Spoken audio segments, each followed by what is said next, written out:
नमस्कार दोस्तों, आप जुड़ चुके वॉइस ऑफ एमपी से और मैं हूं अब्दुल अली ईरानी।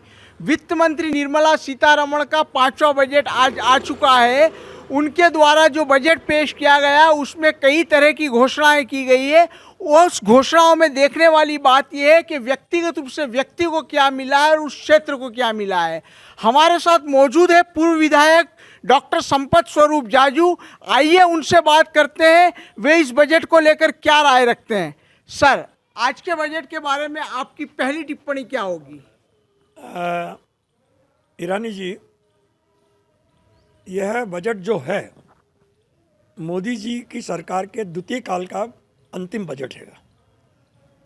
दिखने में बहुत लोक लुभावना लगता है, पर ज़मीन पर इसकी हकीकत क्या है यह तो बहुत डिटेल में आप जब तक उसका विश्लेषण नहीं करेंगे तब तक मालूम नहीं पड़ेगा।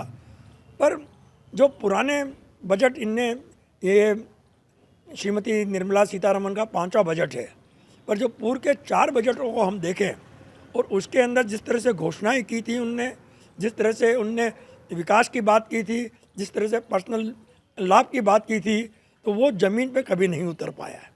और उसका हम खुद हमारे क्षेत्र भुगत रहा है कि उनने जो घोषणाएं की थी, चाहे वो रेल संबंधी हो, चाहे यातायात संबंधी हो, चाहे हवाई सेवा संबंधित हो, अधोसंरचना की जितनी योजनाएं की घोषणा हुई है उसका क्षेत्र को लाभ आज तक नहीं मिल पा रहा है और न आगे मिलने की संभावना है।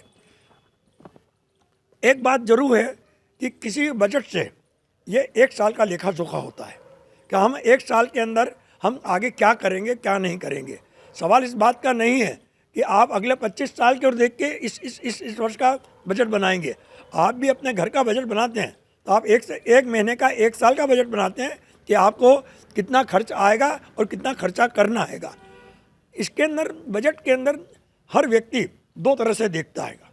एक तो इस बात का देखता है कि उसको व्यक्तिगत लाभ कितना मिल रहा है और उसको कितना अप्रत्यक्ष कर से देना पड़ेगा, अप्रत्यक्ष कर से लाभ मिलेगा और प्रत्यक्ष कर से कितना लाभ मिलेगा या कितनी छूट मिल रही है।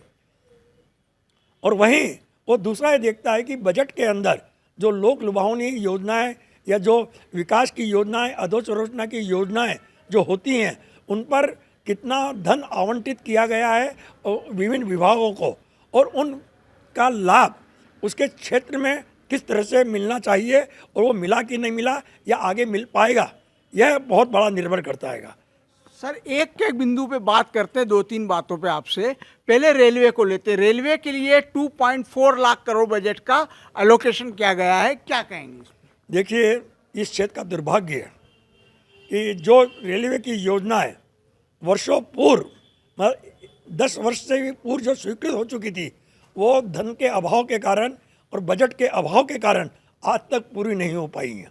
और जिसके लिए इन लोगों ने मतलब मोदी सरकार के मंत्रियों ने जिस तरह से यहाँ पर आके शिलान्यास किया, काम की शुरुआत की थी और कहा था कि हम इसको 2022 के अंदर पूरा कर देंगे, आज तक उस योजना, उस मार्ग के अंदर आगे कुछ भी नहीं बढ़ पाए।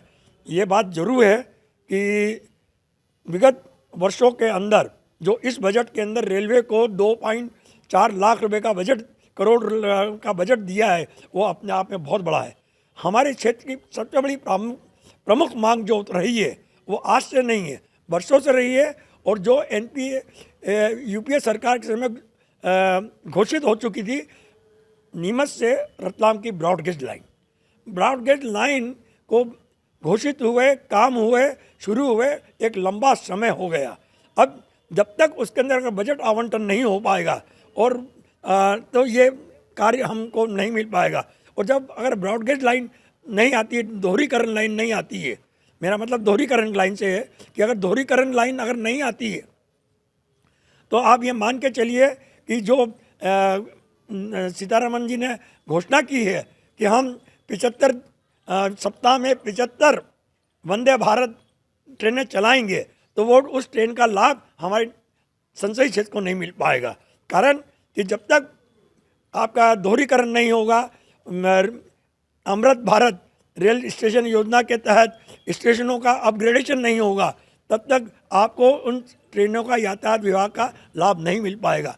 उसी प्रकार से नीमच से बड़ी सादरी रेल लाइन जो स्वीकृत हो चुकी है, उसका कार्य, उसमें भी धन के अभाव के कारण वो कार्य नहीं हो पा रहा है। तो ये निर्भर करता है हमारे क्षेत्र के सांसद पर, क्योंकि पिछले 4 साल से रेलवे को लमसम अमाउंट दिया जाता है और वो अलग अलग रीजन के अंदर वो बांट देते हैं। अब उस पर ये निर्भर करता है राजनीतिक आधार पर कि आप उस बजट का कितना भाग क्षेत्र के लिए लेके आ सकते हो। सर, किसानों को क्या मिला? किसानों को लॉलीपॉप मिला कि हम आय दुगनी कर देंगे, हम आपके 10,000 वो खोल देंगे, सेंटर खोलेंगे, आपके मिलेट्स को बढ़ावा देंगे और आपके ऑर्गेनिक खेती को बढ़ावा देंगे। ये काम तो पहले से चल रहा है, कहाँ इसके अंदर हुआ है? उनने लिखा कि हम गोडाउन बनाएंगे। तो ये चीज़ें आज की नहीं है, ये वर्षों से चली आ रही हैं, पर किसान को इसके अंदर कोई लाभ नहीं मिला है। सर, महिलाओं के लिए एक सम्मान बॉन्ड योजना निकाली गई है, उस पर 7.5% ब्याज का प्रावधान किया गया है। देखिए, महिलाओं के लिए जो 2 लाख तक का बॉन्ड की जो योजना निकाली है, उसके अंदर अभी तक हमको योजना अच्छी है, पर यह नहीं मालूम है कि वो इनकम टैक्स के अंदर की छूट में आएगा कि नहीं आएगा। अगर इनकम टैक्स की छूट में आता है तब तो ठीक है कि भाई 2 लाख तक की योजना पे आपको इनकम टैक्स नहीं मिलेगा और एक तरह से इनकम टैक्स पेई को लाभ, महिला को लाभ मिलेगा। परंतु अगर वो इनकम टैक्स छूट के अंदर नहीं आती है तो उसको कोई लाभ नहीं मिलने वाला है।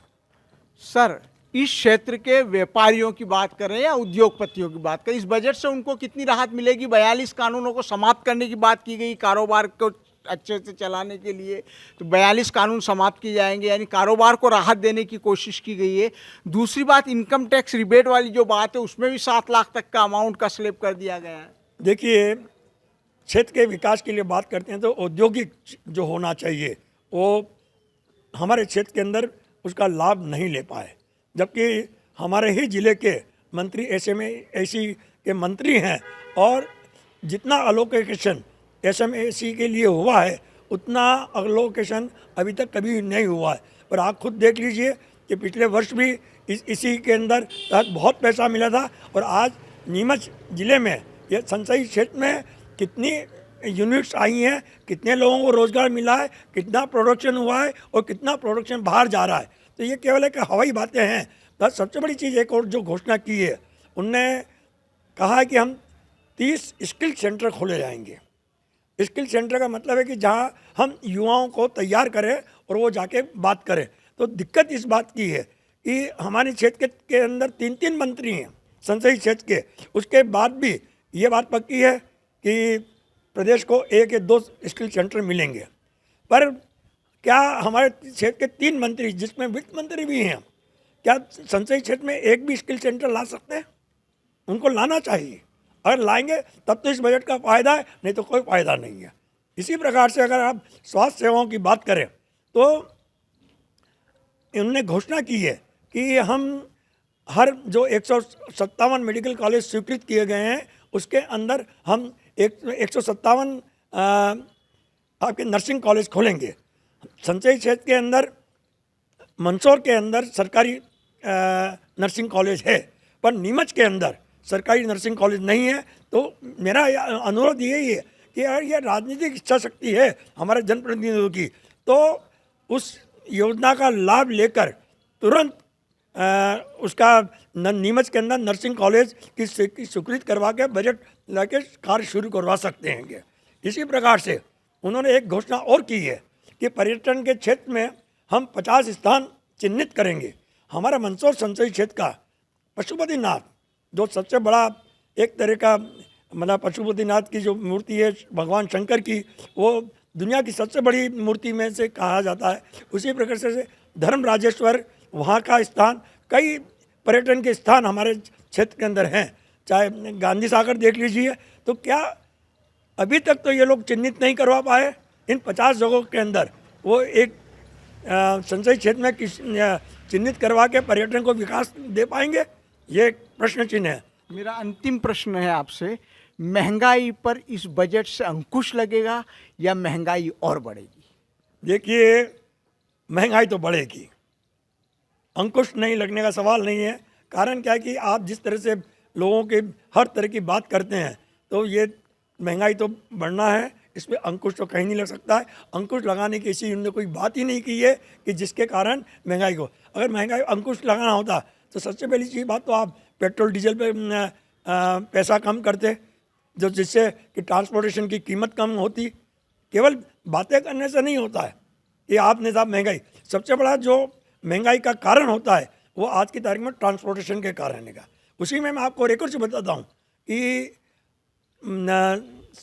वित्त मंत्री ने 100 लॉजिस्टिक हब के डेवलपमेंट करने की बात की है कि हमारे यहाँ है, बन रहा है, पर जहाँ तक मेरा अंदाज है कि इसके लिए जो दिल्ली मुंबई सुपर कॉरिडोर है वो उसका उपयोग हम लॉजिस्टिक हब के लिए हमारे संसदीय क्षेत्र में कर सकते हैं। पर क्या नीमच को, ये नीमच ज़िले को या मंदसौर को उस हब से जोड़ने के लिए जो सुविधाएं चाहिए, जो सड़कें चाहिए, वो मिल पाएंगी? ये एक प्रश्न चिन्ह है। डॉक्टर संपत स्वरूप जाजू जो पूर्व विधायक भी रहे हैं, उन्होंने स्पष्ट तौर पे कहा कि इस बजट का जो लाभ है, जो भी प्रावधान किए गए हैं, उस बजट से जो लाभ व्यक्तिगत रूप से या क्षेत्र को मिलने चाहिए, विशेष रूप से क्षेत्र को मिलने चाहिए, क्षेत्र के विकास को नए आयाम मिलने चाहिए इस बजट से, उसके लिए सबसे अधिक आवश्यकता इस बात की होगी कि हमारे जो क्षेत्र के जनप्रतिनिधि है उनकी जो इच्छा शक्ति है वो कितनी प्रबल है और वो इस बजट से इस क्षेत्र को कितना लाभ दिला सकते हैं, ये उनके कार्य करने की शैली के ऊपर डिपेंड करता है। इसी को लेकर उन्होंने अपनी बात रखी। वॉइस ऑफ एमपी के लिए मेरे सहयोगी पवन राव शिंदे के साथ अब्दुल अली ईरानी।